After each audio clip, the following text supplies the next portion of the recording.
Assalamualaikum warahmatullahi wabarakatuh. Jumpa lagi di kandang ternak kelinci, kambing domba, domba kambing akasa Lampung. Hari ini teman-teman, saya mau membalik telurnya ya.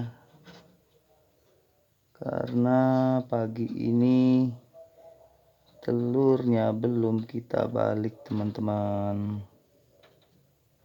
Jadi kita balik dulu telurnya, biar merata panasnya ya teman-teman ya. Tuh. Oh iya teman-teman, hari ini kita mau bahas konten apa? Kita mau membahas konten manfaat ya, manfaat. Untungnya kita memiliki alat penetas telur. Selain manfaat, justru ada dampak meruginya juga loh teman-teman. Oke, kita bahas ya teman-teman. Manfaat dari mesin penetas telur. Yang pertama, mengurangi resiko telur yang gagal menetas akibatnya ya telurnya terbuang sia-sia. Jadi teman-teman, manfaat yang pertama ini mengurangi resiko telur yang gagal menetas. Biasanya kalau kita letakkan telur itu dengan indukan, kita itu nggak tahu teman-teman telur itu bakal menetas atau tidak selama ini, apalagi di petani manual ya. Karena teman-teman perlu diketahui, telur ayam itu kalau sudah kita tutup seperti ini, sudah 4 hari, nanti telur itu kita ambil satu. Setelah kita ambil satu, kita sorot kalau udah 4 hari. Nah, kita sorot itu pakai cahaya lampu senter ya, yang terang atau lampu HP. Kalau kita lihat bagian di sininya ini berserat seperti kayak ada pembuluh darah nantinya kalau udah 4 hari. Nanti akan saya praktekkan ke teman-teman dan saya buat videonya. Berarti ada kehidupan di janin telur itu gitu ya. Tapi kalau tidak ada serat, hanya hambar biasa, masih seperti telur bening biasa, lebih baik telur itu kita ambil dan kita makan saja. Karena kalau sudah lewat dari 4 hari kita masukkan di mesin tetas ini, akan gak enak rasanya. Nah, maka waktu sudah 4 hari di mesin tetas, kita cek. Kalau kita cahayai pakai cahaya lampu, dia seperti ada pembuluh darah berserat ya, kayak berserabut. Nah, berarti ada kehidupan dan ada proses kehidupan di dalamnya. Berarti bisa kita teruskan telur itu. Tapi kalau tidak ada serat seperti pembuluh darah, lebih baik kita singkirkan dan kita makan saja. Jadi dia tidak sia-sia teman-teman. Yang kedua teman-teman ya, mempercepat proses bertelur kembali oleh indukan ayam, karena indukan ayam tidak mengerami telur ya teman-teman. Itu sudah barang tentu ya. Kalau indukan ayam itu kita bantu proses pengeraman telurnya ya di dalam box penetasan telur, otomatis indukan ayam itu tidak mengerami telurnya. Kita sudah untung 21 hari ya. Dan dia cenderung akan bertelur kembali teman-teman. Ya, kurang lebih 20 sampai 30 hari ya teman-teman, karena dia tidak mengerami. Jadi kalau kita sebagai peternak ayam lebih menguntungkan ya teman-teman ya. Selanjutnya, manfaat dari mesin tetas telur yang ketiga, mengatasi indukan kanibal. Nah, ini teman-teman yang paling berbahaya. Indukan kanibal itu sering setelah bertelur, dia mematok telurnya sendiri dan memakan telurnya sendiri. Kenapa bisa kanibal? Karena biasanya ini kesalahan dari peternak ayam itu sendiri. Begitu ayam itu sedang bertelur, mungkin si peternak itu lupa memberi makannya kurang banyak atau kurang bernutrisi. Kalau ayam itu setelah selesai bertelur, biasanya dia ingin minum ya, terus ingin makan.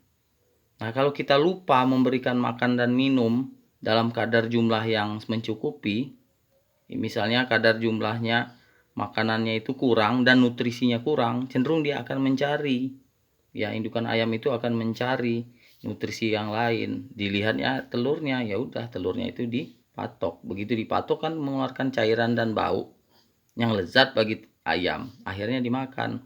Nah, karena dia sudah tahu kebiasaan bahwa telur itu bisa dimakan, maka kalau dia bertelur lagi pasti dipecahin lagi. Dan ini menjadi momok bagi para peternak ayam ya. Dan itu menjadi bahan yang bisa membuat kerugian besar ya teman-teman. Lalu manfaat mesin tetas telur berikutnya adalah mengatasi cuaca ekstrim yang mengganggu pertumbuhan calon anak ayam dan telur. Biasanya ayam kalau di alam bebas dikasih wadah tempat telur di sangkarnya, belum tentu dia akan bertelur di tempat wadah telur yang sudah kita berikan. Cenderungnya mungkin dia akan di sudut-sudut tembok atau di sudut-sudut kandang malahan, yang mana kalau kita pindah nanti malah menyebabkan resiko dia tidak mau bertelur lagi di posisi itu. Akhirnya kita para peternak biasanya mendiamkan dia bertelur di mana saja. Dan dia akan mengerami. Dia kalau tidak ada hujan. Kalau hujan lebat bisa saja kalau di sudut kandang dia terkena air segala macam. Yang mengakibatkan apa? Telurnya gagal menetas akibat ada cuaca ekstrim. Ya. Oke, itu tadi beberapa manfaat dari mesin tetas telur ayam. Selain manfaat, pasti ada unsur ruginya dong teman-teman. Iya teman-teman, memang ada unsur ruginya. Yang pertama satu, hilangnya beberapa sifat asli ayam seperti jika dikepar kurang.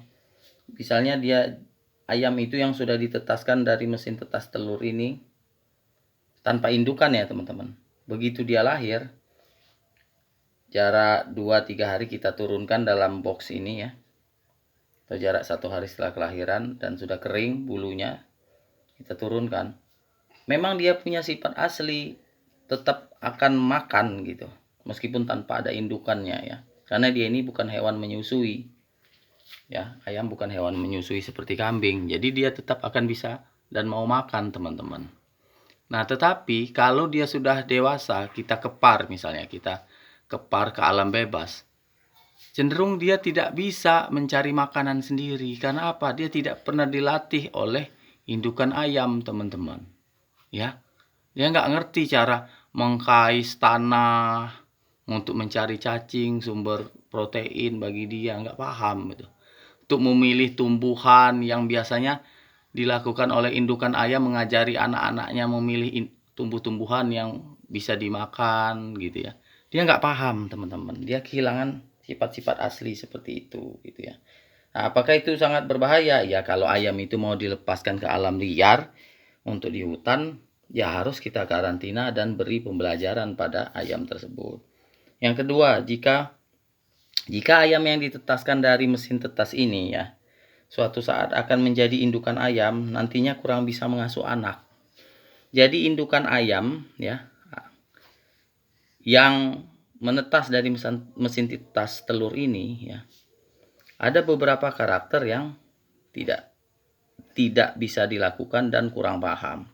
Contohnya waktu dia akan bertelur ya, cenderung dia nantinya teman-teman ya, cenderung dia nantinya begitu dia mengerami telurnya dan anaknya lahir, dia kurang paham mengasuh anak teman-teman.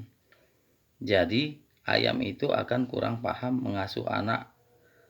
Makanya indukan-indukan ayam hasil dari mesin tetas telur ini kurang bagus kalau mengasuh anak, karena dia sendiri dibesarkan tanpa indukan teman-teman ya, tanpa indukan. Jadi sewaktu dia bertelur dan coba kita suruh dia mengerami, anaknya lahir, memang dia akan mengasuh anak, tetapi ya tadi proses mengajarkan anaknya mencari makan di alam bebas dia kurang paham.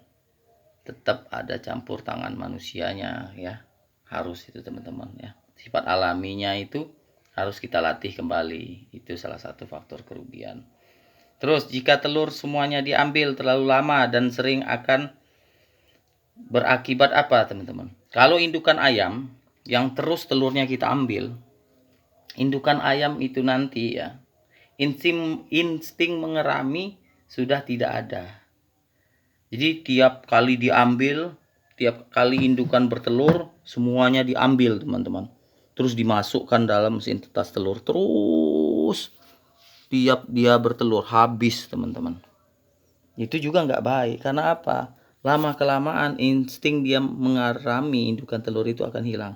Maka teman-teman lihat, di sini saya selalu menyisakan untuk indukan ayam itu mengerami.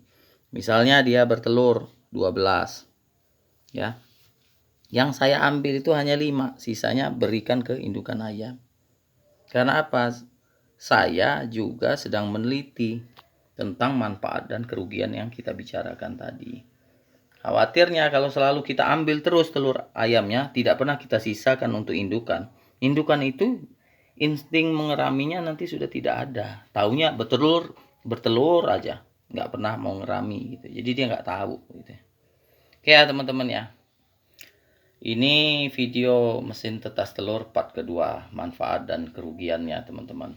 Mudah-mudahan dapat kita pahami bahan kita untuk pembelajaran cara berternak ayam dan berternak hewan yang lainnya, cara mengatasi kendala-kendalanya, media kita pembelajaran bersama, dan media kita untuk berpikir serta mengontrol apakah itu benar atau tidak apa yang kita pelajari bersama ini, dan bahan kita diskusi ya teman-teman ya. Kalau ada pertanyaan segala macam boleh dicantumkan di kolom pertanyaan yang ada di YouTube channel kita ini teman-teman.